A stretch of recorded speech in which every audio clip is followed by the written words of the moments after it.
for hits. Okay. Right.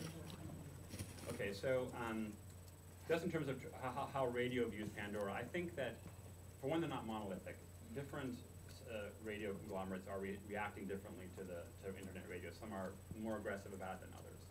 I think, though, since we launched on the iPhone about 4 months ago, I think that's drawn a lot of attention from traditional radio because you can plug that into your car. And internet radio has been almost exclusively an at-work phenomenon, which is only about 10% of overall radio listenership. But now we're popping up in areas that have been historically the sole domain of traditional radio. And that's being reflected in how people are writing about it and how people are using it. So I think you're going to see an acceleration of moves by traditional radio to counteract that. In terms of hit song prediction, I don't believe in it. We get asked frequently by labels to help them pick singles, and we don't do it because we don't think we can. And that's with a company that's studying songs pretty systematically and in great detail. I just don't think it's. There are people who spend their whole lives doing nothing but trying to predict hits and get it wrong 99 times out of 100. So, you know, I just am very dubious about that. And if I could build something that could predict or create hits, I'd probably trash it. I want to be responsible for unleashing that on the world.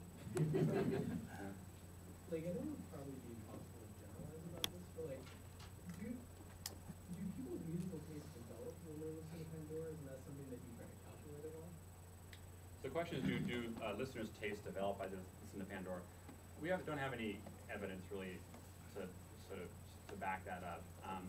I do think, though, on Pandora people experiment, and I think it's because Pandora makes things accessible that weren't before. And you know, classical or jazz would be two prime examples where you know most people don't really know much about it. They're kind of in some ways intimidated by the genre. And I think in the privacy of the little Pandora experience, they can you know try stuff out. And I think you know the funny thing about music is that it's a profoundly social thing, but it's also something we're very self-conscious about at the same time.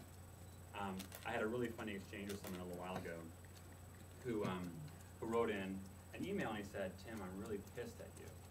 Tim, you played a Celine Dion song on my Sarah McLachlan station."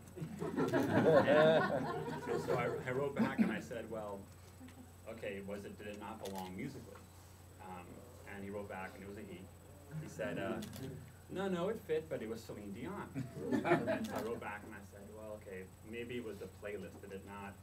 Or the set list rather. We play songs in 3 or 4 song sets. Did it not kind of belong in that set? He said, no, it belonged in the set, but it was Celine Dion. And I tried one more thing. I said, okay, maybe it was transitions, like the song before and after. Was it kind of a weird transition? He said, no, they were pretty good, but it was Celine Dion. So we went back and forth like this, and then finally he wrote me a note saying, "Oh my God, I like Celine Dion." The song, and you know, Pandora doesn't understand the joke, right? Pandora thinks they sound the same. Like, what's the problem? And I think there's all these funny kind of you know prejudices and stereotypes, and you know, it was like this confession that he made that he liked Celine Dion. Like, that girl can sing. I mean, I've bought songs by her on iTunes, and I can say it with pride. My Heart Will Go On is a great song, and I still listen to it frequently.